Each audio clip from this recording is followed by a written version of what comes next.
The most disappointing albums of 2024. Yes, we're starting off year-end list season a little bit earlier this year. I've got plenty of ideas and plenty of videos that I want to get in before the end of the year, and I think if I start a little early, I'll be able to get all of those videos in good time. Of course, the main list though, the best albums of the year, the best songs of the year, won't be coming for a little while yet, but I thought I'd kick off with some miscellaneous lists until then and get things moving. And it may as well begin with the one that I'll kind of want to get out of the way, the most negative video that I just really want to get out of the way, and then I can focus on all the positive ones. I don't do like worst albums or anything like that, so the most negative we do get is the most disappointing albums of the year, and we're going to start off with that. Make sure you stick around till the end of the video too, because I'm going to read out some of your takes on what some of the most disappointing albums of the year are as well, that you guys sent over to me on Twitter, you sent over to me on Blue Sky, which you should go follow me over there. Yes, I've started posting on Blue Sky now, guys. So yeah, I got a few responses from you. Want to read out and respond to some of those takes about what you guys think are the most disappointing albums of the year. I thought that would be a nice little fun thing to add to the video. But for the most bulk of this video, you're going to be hearing what my opinions are on these albums. Let me know in the comments what your picks would be. If you agree with mine, disagree, make sure you subscribe as well. Make sure you're following me on all socials, and maybe even generously consider generously supporting me over on Patreon. That would be wonderful. But yeah, let's kick things off. No particular order. I'm just going to pick out my picks for the most disappointing of the year. I'm going to kick off with some low-hanging fruit, really. Everybody is aware of how bad these albums were, but I'm just going to mention the two Kanye West albums that we got from this year, with Ty Dolla $ign, of course. Vultures 1, good grief, man. I wasn't even like highly anticipating these albums, if I'm honest. I didn't expect the world. I actually am somebody that's on the other side of the conversation when it comes to Donda. I think that was a pretty mediocre album, and if I'm being honest, I think as time passes we'll learn that it is, because it's so long and there's barely that many songs on it that are worth keeping. But I digress. Whether people will change their minds in the future, I don't know. But yeah, the fall off with Kanye started some time ago.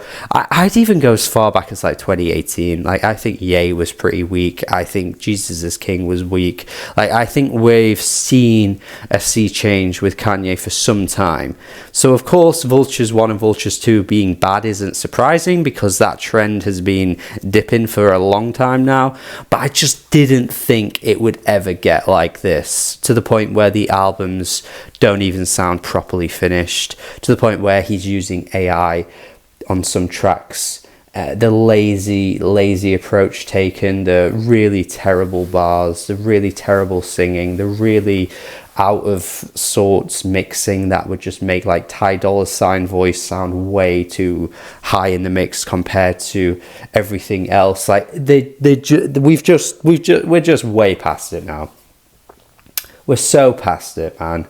And yeah, I'm just disappointed to see how far we've come here. Like how far we could get with how bad this would be. That's the disappointment for me. These albums are just so irredeemable in so many ways. Kanye now, I don't even know what to expect from him anymore in the future. Like, I think we have seen the best of his work, and I just don't know if he'll ever come close to anything that he was doing, you know, back in the 2000s, back in the 2010s. Like, I just don't know now, man. But it's disappointing to see. It's crap to see how he's become this like harmful edgelord. He will just say anything now to get attention, no matter how absurd it is. It's just really bad. It's really bad. The music is shocking. Yeah, this is definitely one of the biggest disappointments in maybe the history of music, because how far you fall off from where you were, there just aren't that many examples, man. Like, this is really rough. Some people might be surprised to see me mention Kylie Minogue here, because she's so far into her career that maybe you could give an artist a bit of a pass, because hey, this is what, like her 16th, 17th studio album, something like that. She's been around since the 80s. You know, why are you placing these high expectations on somebody who's so far into their career? Of course, most pop artists have like 5-10 years max in their career, and then they're kind of done with. I mean, look at that bloody Katy Perry album this year, man. Like, the fall off with her pretty much has died off within a decade, right? That's how most pop artists end up, you know, going with their careers. But Kylie Minogue is an exceptional case where she has been putting out exceptional music since the 80s and has never really had much of a fall off. So my expectations with her are always high, despite the fact that most pop artists wouldn't have these expectations placed on them so far into their career. Kylie is an exception to the rule, and Disco was only 4 years ago, and you could argue Disco is like a top 5 Kylie Minogue album, and yet she made that so late into her career. She made it when she was in her 50s. Like, most pop artists haven't got it in them to do that, but Kylie can do it. And yeah, I'm still disappointed with this one, because this is easily her worst album. This is worse than the Kylie Christmas album, which is inoffensive, but it's just really like basic covers of Christmas songs that I just would never go back to. This is kind of bordering on offensive with how bad it is in places like the auto-tune, the vocals. She's always had such great personality shining through in her voice that I've just found so likable. I found so charismatic. It's always been there with Kylie. It's lost on this album. She sounds like a robot. It sounds like really like just like lifeless. The tunes aren't there either. The features on some of the tracks are awful. Like the Sia track is really not good, and then it gets even worse with BB Rexa and Tuvalu. Like, really, really bad stuff from her on this album. I think the opening track is fine. Not really a track I'd go back to in my own time, to be honest. But yeah, everything that made Kylie so good is just gone on this album. It's like really plastic sounding. It's just so like tailor-made for the radio. I just don't know, man. She's always had a spark to her, and that spark is gone with Tension 2. So this was a massive disappointment for me. Little bit of a surprising, perhaps hot take here, but I'm going to say Denzel Curry, man. I think Denzel's been on a really good run throughout the past few years. I think it's okay that he's kind of ditched the more introspective sounds of Melt My Eyes. He doesn't always have to make an album like that, obviously. I just think it would have been nice to see if he could take that even further, because as great as that album is, I do think it's great. I still felt like he could probably, you know, double down on that and take it one step further and make an even better album, because I think he could improve on that. And yet what we got here is just him doing some really basic renditions of Memphis rap sounds that he doesn't do a particularly good job with. The tracks don't really hit hard. They don't particularly bang. A lot of his verses don't feel that exciting to me either. And in fact, on the complete opposite end of the scale when it comes to the verses, he's being swallowed up by nearly every single feature. Every single track that has a feature on, which is basically all of them, sound better than he do on his own song. And maybe the point of this album was to kind of highlight some local artists, to give them a bit of name recognition, which I think is admirable, but they still shouldn't be sounding better than you on pretty much every track. Like, that's ridiculous to do on your own album. Like, come on, man. This is like J Electronica levels of stupidity. Like, this is just not how you should be pushing your album out to the world. You should still be bringing that same Denzel energy that you bring on all of your tracks. These tracks should bang, these tracks should snap, and they just don't. And if you think it's because I don't like the sound, well, let me tell you right now, Denzel's first like mixtape album is Memphis Rap, and it sounds better than this did. Like, he's done this sound better before. Like, this is just a weak rendition of that sound to me, man. I'm not here for it. And yeah, I was just expecting quite a bit more. Bit of a weird one to mention, because I haven't even seen anybody talk about this.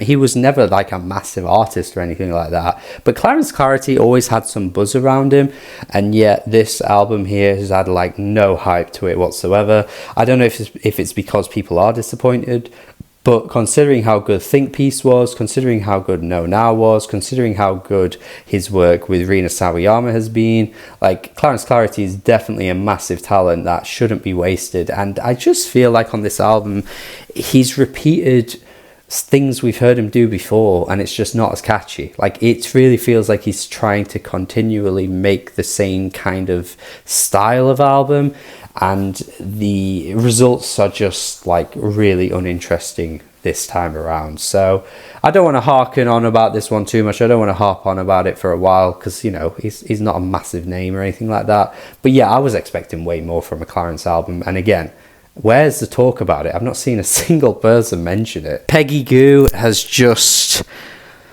lost all the sauce. I think in a similar vein, you could mention that Fred Again album too. They both came up at a similar time. They both ended up getting similar amounts of hype at a similar time. They're both known for their, you know, really exciting live shows, and that's given them such a boost over the years. But they started to become mainstream names. And Peggy Gou's album, man, talk about just sounding like it was tailor-made for the radio. Like, this album has little to no buzz about it. Like, there's none of that spark from her EPs, from her live shows. It just all sounds so clean. The production just sounds like it could be made by anybody. And I just had high expectations for Peggy Gou. You know, I thought Peggy Gou was going to be this really great up-and-coming dance pop artist, house artist, that was really going to continue to make great albums and great EPs and that kind of thing. I'm just not hearing it here, man. This was such a letdown. The next three albums I'm going to mention, oh my goodness, yeah, we've got some big names here, but let's just get through them before I get shot. Future and Metro Boomin, we don't trust you. I just think Future and Metro Boomin, when they come together, are one of the best duos in like modern rap. Like, the tracks they put out to give us, and the joy I've had with their style, what they do, is just sensational. Like, you could go back to so many tracks from DS2, you could go all the way back to Monster, and their collaborations are incredible as well. Like, there is just so much to love from what they do. Their tracks hit hard. Future is always sounding outrageously fired up whenever they come together. And they did a whole album, two albums actually, and none of that was there. It wasn't present. That usual grittiness, that usual, like, that comes to the sound of what they do, just isn't there at all. It sounds like Future's on autopilot. Future's just doing the most average sounding verses you could imagine. You got Metro's production, which is just flat. It's not exciting. There's not really many layers to the production that you'd usually expect, and it goes on for friggin' ages too. There's like 20 odd tracks on this album, and there's like 2 or 3 I think are worthwhile. What a letdown. I think the fact that the album is going to be, you know, and has been famous for the, you know, inception of the beef beginning, will keep this album in the conversation for many years to come. But I think it will always just boil down to people talking about Like That, because not only is it such a historical moment in hip-hop history, but it's by far the best track too. Like, the beat sounds amazing. Future is sounding great on it as well. Of course, the Kendrick verse is obviously the famous verse that really ignited the song's hype, really. But yeah, everything about that track is just what I look for when I see a Future Metro Boomin collab. And the rest of the album just has very little going for it. It's really, really disappointing to me. I just think they should have lit up the world a little bit more than they did. This next one, I saw people say this should be album of the year at the Grammys, man. Give over. Vampire Weekend. There's just something just kind of lame about them for me. Like, I don't really have the highest expectations going into their albums, but when this album dropped, before I'd heard it, I saw the craziest amount of hype, right? It had a ridiculously high rating on Rating Music. I saw people all over on social media raving. I had friends saying how great the album was. Like, there was just everything going for this album. I was like, finally, I'm going to go into an album from Vampire Weekend and I'm going to come out of it absolutely loving it. And yet, I was disappointed. It just didn't do anything for me at all. I just feel like the melodies aren't really sharp enough for me. I feel like some of the instrumental ideas are cool, but there's just like something not quite right for the album for me. Something just doesn't click. Something just doesn't really ignite anything within me. I just feel like for this style of music, you could find other things better out there. I don't know, man. I just think it doesn't really work for me. And lastly, I better hide in a bunker after I mention this one, because this is the biggest album of the year by quite a distance, and by the biggest artist of our time by also quite a distance too. The Tortured Poets Department by Taylor Swift. I haven't been massively into any of her albums really since Folklore. I think that was a really strong album for Taylor Swift, and I think it's probably up there with one of her best releases of her whole career. And I think since then, even Evermore, which stuck to a similar vibe, I thought didn't really capture the same spark that Folklore did, and it kind of just felt like B-sides to that album. But I could at least appreciate that album a little bit. I didn't really like Midnight, so I suppose you could say, were my expectations for this album particularly high? Well, maybe not, but I still expect a certain level of quality when I listen to a Taylor Swift album, because I think in terms of mainstream artists, she's definitely up there, one of the best, and definitely has a really sharp pen when it comes to writing about her feelings and interesting stories and relationship dramas and relationship breakups. It's starting to get a bit tedious listening to her sing about relationships, I will say that, but I still think in terms of her peers, she's a better writer than most of them out there, right? And this album just doesn't have the qualities that I look for in a Taylor Swift album. The melodies are barely even there. The tracks just sound really grey and lifeless. And it's not that I don't like music that's slow or sad. I just want my production to have more going for it than just basically bare to the bones, like synths and drums, and like nothing is there at all. She needs to find new producers now. She's really dried the well with Jack Antonoff. I'm not even a Jack Antonoff hater, actually, but I just don't see what else they can do together anymore. They've just done everything they possibly can. I think everything they're putting out now is just really not engaging at all. I think the best that they've put out has already happened. I think, again, like going back to the writing, it feels like diary entry style writing. There's no focus. It's more about the dramas with Matty Healy and this, that and the other than it is about the actual songs having much substance to them.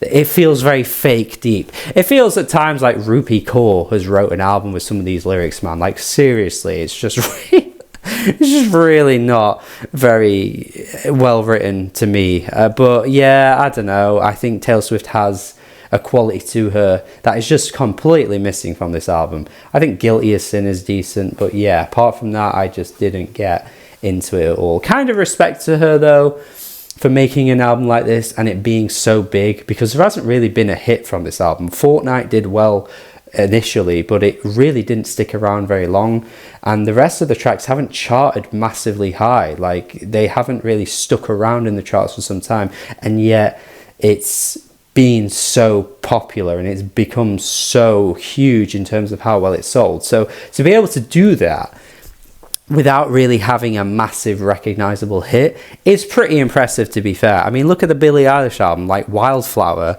Like 6 months after the album came out, it started to, you know, make its way really high up in the charts. Like, that's usually what happens with albums, but there isn't really anything from this album, so impressive that she's been able to do it. But yeah, for me, I think it's still disappointing. All right, I've spent ages there talking through my own opinions. Let's start looking through some of yours, and Declan is the first one I'm going to mention here. We have Radical Optimism, which I was surprised to not see brought up more than I did, actually, because that seems to be like the the disappointing album of the year because of how good Future Nostalgia was and how little Radical Optimism seemed to manage to stick around and really have much of a chokehold on the mainstream in the way that Future Nostalgia did. Because Future Nostalgia is so impressive in that every track feels like it could be a single, it could be a hit. It's a very impressive pop album in that sense to me. But yeah, Radical Optimism, I get it. I actually still think it was decent though. I don't think people were giving it much of a fair chance. It seemed like everybody was very quick to call it bad. I still like some of the tracks. I still think These Walls is good. Like, I still think overall for what it is, it's fine. But yeah, from what we had with Dua, I can definitely see it being disappointing. I think the disappointing thing for me was just how Houdini set the album up to be something it wasn't. That's the disappointment. I still feel as though that once they gave that single a chance to kind of be a hit and it didn't really take off, I think they changed things with the album because they panicked. I really do. I don't think that album particularly sounds like Kevin Parker was on production for every track. It seems like he took a bit of a backseat, whereas Houdini sounds very much like something Kevin Parker would be a part of. So yeah, something feels a bit odd about the way that album came out. I feel like they panicked about the way it didn't quite get the boost it was expected to, and then with each single that came out, it became less about the genre fusion and more just about Dua Lipa making a standard pop tune. Like Perfect Illusion by the end was just like a dance pop song. Like, yeah, I don't know, it had some good songs, it's decent, but I get it is pretty disappointing. The new MGMT was unlistenable. We're using such harsh language here from Kankato. Look, you're preaching to the choir. I did not like that album at all. Would I say unlistenable? Maybe I wouldn't go as far as saying that. I mean, I was pretty harsh on that album in my review, but I don't know if I could go as far as to say that was unlistenable. But good God, some of it was so dull to me. The last 3 tracks were just dire. I just felt the soul being sucked out of me listening to them. I thought the sort of first half of the album wasn't particularly good, but it was listenable.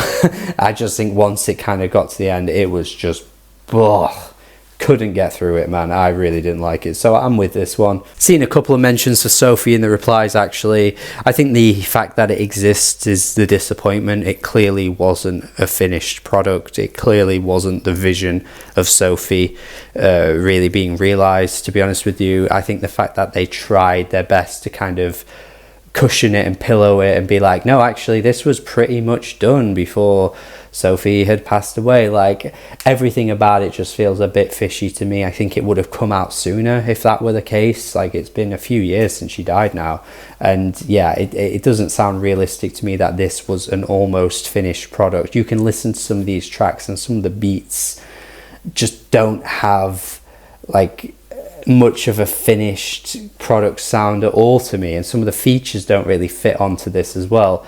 Very suspicious. I'm not trying to accuse anybody of anything here at all, but I just don't buy into the fact that this was a finished album that Sophie wanted to put out to the world. And at the end of the day, she wasn't here to sign off on it, so she might have liked some of these songs, but artists chop and change things all the time.